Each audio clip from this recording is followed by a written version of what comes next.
now, exclusive Storm Tracker Doppler weather with meteorologist Chase Ward.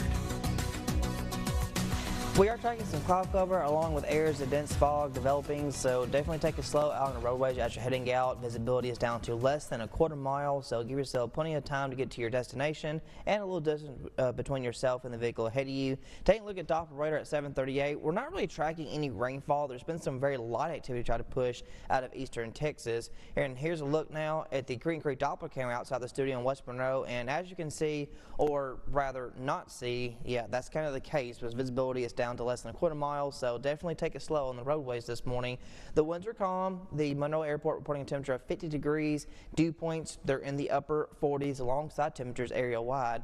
Now looking at the satellite radar, you can see a lot of cloud cover pushing in out of the west. We got high pressure down to our southeast and a low that's already pushed in out of the Four Corners region into southwestern Texas, which will be a part of our next rainmaker. It's already allowing for a little bit of shower activity because there's a lot of moisture being flown in, not just here at the surface, but even in the mid and upper levels of the atmosphere. Visibility, like I said, down to a mile or less than a mile, some spots less than a quarter. So be careful along the I-20 corridor, but especially between Monroe and Ruston and across portions of South Arkansas from Camden to Monticello. Dense fog advisory in effect for a good chunk of the region that runs through at least 9 o'clock this morning. Our temperatures mainly in the upper 40s. Monroe was the only exception. It's 48 from Monticello to El Dorado, 46 degrees up in Camden.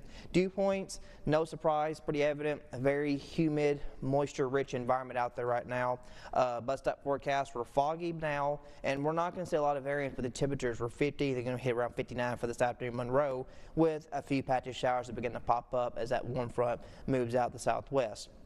Forecasted lows dropping down mainly to mid to lower 50s, so still not a whole lot of change. We might stay within a 10-degree temperature range in the next 24 hours, so it won't vary too much. So as the warm front begins to establish itself down to the south, it'll kind of start to move northward. There's going to be some spark ups, some showers along the I-30 corridor. Now through tomorrow, when the cold front swings through, that's when we can start to see the chance maybe some gusty winds and even an isolated tornadic threat. But really the confidence in it's relatively low, just not zero. We do have a slight risk that's been drawn out because of that wind threat and even some excessive rainfall we're going to be seeing, but mainly that's going to be in parts of southwestern Arkansas along I-30, but it does stretch as far east into Camden and El Dorado, where we could possibly see just over 2 inches rainfall between now and through tomorrow.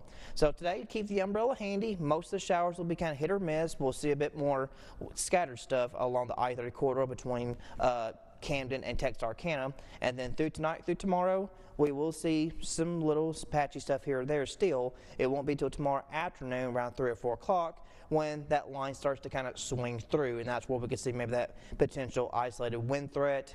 Anything tornadic, like I said, it's very low, just the chances are just not zero. So that's kind of the case scenario with that. We got a lot of deep layer moisture in place and of course a shared environment. It's just that instability is just limited. So that's what the limiting factors kind of currently are with that. Now once we go into Friday, the sky's clear and we'll see lots of sunshine into the weekend. So today, high 59 with the spotty showers.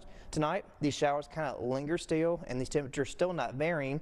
Tomorrow is when the thunderstorms arrive. Again, severe weather still remains possible. Over the weekend, we'll clear out with temperatures climbing to the 70s, so we will be well above average as we go into next week, kicking off the first week of February.